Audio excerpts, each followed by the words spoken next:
Hello student, আমাৰ চেনেললৈ তোমালোকক স্বাগতম জনাইছো। আশা কৰো সকলোৰে ভাল। আজিৰ এই ভিডিঅ'টি আমি এটি বিশেষ কাৰণত লৈ আহিছো যে বহুতৰে মনত প্ৰশ্ন হয় ওপেন বোৰ্ড অনলাইন এক্সাম সম্বন্ধে। ওপেন বোৰ্ড অনলাইন এক্সাম কেনেকৈ হয়, ওপেন বোৰ্ড মানেনো কি, ইয়াৰ লাভ কি আৰু ইয়াত কোনে কোনে আবেদন কৰিব পাৰে, এই সকলোখিনি প্ৰশ্নলৈ আমি আজিৰ এই ভিডিঅ'টি বনাইছো। আশা কৰো সকলোৰে সহায়ক হওক, উপকাৰিতা হওক এই ভিডিঅ' চাই। তেন্তে ভিডিঅ'টি শেষলৈকে চাব বুলি আশা কৰিলো। বলক আৰম্ভ কৰিছো। প্ৰথমটো প্ৰশ্ন সকলোৰে মনত আহে যে ওপেন বোৰ্ড মানেনো কি, ওপেন বোৰ্ডত কেনেকৈ এক্সাম দিয়া হয়। তো ওপেন বোৰ্ড হয়তো জানে কিছু লোকে যে ওপেন হৈছে মুক্ত, ওপেন মানেই মুক্ত। ওপেন বোৰ্ড হৈছে মুক্ত বোৰ্ড। ওপেন বোৰ্ডত যিসকল ভাবিছে যে মই স্বাধীনভাৱে নিজৰ আধৰুৱা যিটো পঢ়া শুনা আছিল সেইটো সম্পূৰ্ণ কৰিব পাৰিব বুলি তেওঁলোকে ভাবে, তেওঁলোকৰ বাবে ওপেন বোৰ্ড, য'ত এনেকুৱা এটা শিক্ষা ব্যৱস্থা স্কুললৈ নোযোৱাকৈ আমি আমাৰ আধৰুৱা শিক্ষা যিবোৰ আছে সেইটো আমি সম্পূৰ্ণ কৰিব পাৰোঁ। ইয়াত বহু লোক আছে যাৰ ফলাফল বেয়া হৈছে এই পৰীক্ষাত। তাৰ উপৰি গৃহিণী কিছু লোক আছে যিসকলে তেওঁলোকৰ পঢ়া এতিয়ালৈ কমপ্লিট কৰা নাই, তেওঁলোকেও ইয়াতে আহি এক্সাম দিব পাৰিব। ক্লাছ 10-12 স্কুল নোযোৱাকৈ বা কলেজলৈ নোযোৱাকৈ ওপেন বোৰ্ডত এক্সাম দি আগত যিবোৰ পঢ়িম বুলি ভাবিছে সেইখিনিও পঢ়িব পাৰিবা। লগতে কিছু লোক এনেও আছে যিসকলৰ ঘৰুৱা সমস্যাৰ বাবে তেওঁলোকৰ নিজৰ পঢ়া এৰিবলৈকে বাধ্য হৈছে, তেওঁলোকৰ বাবেও এই ওপেন বোৰ্ড সহায়ক হ'ব। কাৰণ আজিকালি এনেকুৱা বহুতো আছে লোক যিসকল পঢ়িবৰতো ইচ্ছা, কিন্তু তেওঁলোকৰ যিটো ব্যৱস্থা, কামৰ যিটো ব্যৱস্থা, যিটো নীতি নিয়ম সেইখিনি মানি চলিব লাগে কাৰণে তেওঁলোকে নিজৰ পঢ়া কমপ্লিট কৰিব পৰা নাই, আপগ্ৰেড হ'ব পৰা নাই। তো ইয়াতে এই ওপেন বোৰ্ডটোত বিদ্যালয়লৈ নোযোৱাকৈয়ে স্বাধীনভাৱে, স্বাধীনভাৱে পঢ়া পাতি কৰি এক্সাম দি ভাল ফলাফল কৰিব পাৰা। ঠিক আছে। তাৰ উপৰি ইয়াত সোধা হয় যে ওপেন বোৰ্ডত অনলাইন এক্সাম কেনেকৈ হয়।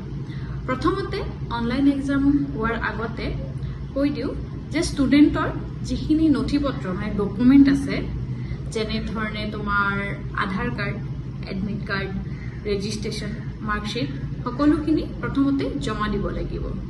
তাৰপিছত ৰেজিষ্ট্ৰেশ্যন হ'ব।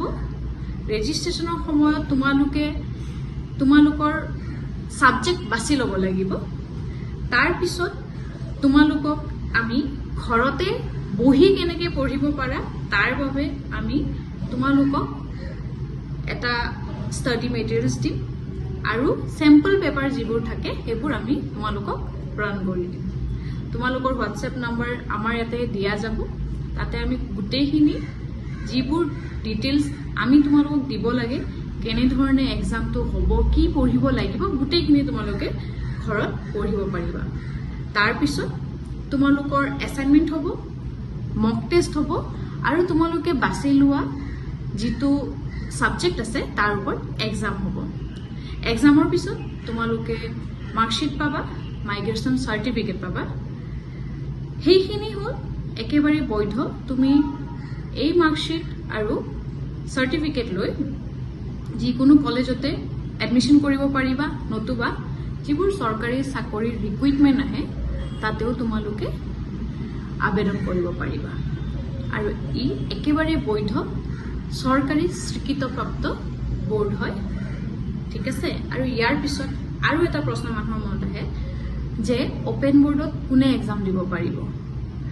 যিহেতু তোমালোকে আগতেও গম পালা যে ওপেন বোৰ্ডত কোনো নিৰ্ধাৰিত বয়স নাই, যি বয়সৰ লোকে ওপেন বোৰ্ডত এক্সাম দিব পাৰে। ইয়াতে কোনো সময় নিৰ্ধাৰিত যে ইয়াতে আমি এই সময়লৈ পঢ়িব লাগিব তেনেকুৱা কোনো ধৰা বান্ধা নিয়ম নাই। যিহেতু ওপেন বোৰ্ড হৈছে স্বাধীনভাৱে অধ্যয়ন যোনে কৰিব বিচাৰিছে তেওঁৰ বাবে, যিসকলৰ পঢ়া শুনা কমপ্লিট কৰিব নোৱাৰিলে তেওঁলোকৰ বাবে। এইটো এটা সুবিধাজনক, অনলাইনভাৱেই তেওঁলোকে ঘৰত বহিয়ে এক্সামটো দিব পাৰিব। আমি সহায় কৰি দিম, আমি যি হেল্প কৰিব পাৰোঁ আমাৰ ফালৰ পৰা গোটেই গাইডেন্স থাকিব। কেনেকৈ কি ধৰণে কি প্ৰচেছেদি অনলাইন এক্সাম আমাৰ ইয়াৰে পৰা দিব পাৰি সেইটো আমি চাই লওঁ। লগতে আৰু এটা কথা আহে যে ওপেন বোৰ্ডটো বৈধনে? বহুতৰে মোৰ প্ৰশ্ন আহে, যিহেতু তেওঁলোকে এক্সাম দিব তো এইটো প্ৰশ্ন আহিবই। ওপেন বোৰ্ডটো এটা বৈধ বোৰ্ড হয় আৰু এই বোৰ্ডটো গভৰ্ণমেণ্টৰ পৰা মানে চৰকাৰী স্বীকৃতপ্ৰাপ্ত হয়। ইয়াৰ পৰা তুমি য'তো যোৱা ইয়াৰ চাৰ্টিফিকেটখন তোমাৰ সকলো ধৰণে য'ত তোমালোকৰ পঢ়া শুনাৰ বিষয়ক লৈ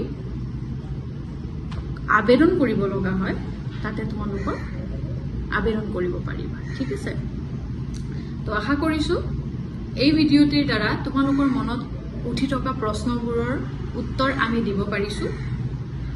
লগতে যিটো অনলাইন এক্সামৰ বিষয় হয় সেইটোও জনাব পাৰিছোঁ। যদি তোমালোকৰ কিবা সুধিবলগীয়া প্ৰশ্ন থাকে তেনেহ'লে এই ভিডিঅ'টি তুমি কমেণ্ট কৰিব পাৰা। যদি সুধিব লগা কিবা থাকে আমি নিশ্চয়কৈ কমেণ্টৰ ৰিপ্লাই দিম। আৰু যদি ভিডিঅ'টি ভাল লাগে লাইক, শ্বেয়াৰ, ছাবস্ক্ৰাইব কৰিবা। আৰু যোগাযোগৰ বাবে আমি নম্বৰটো দি দিম, তাতে তুমি যোগাযোগ কৰিব পাৰিবা, নতুবা হোৱাটছএপ কৰিব পাৰিবা। তো আজিলৈকে এইখিনিয়ে, ধন্যবাদ।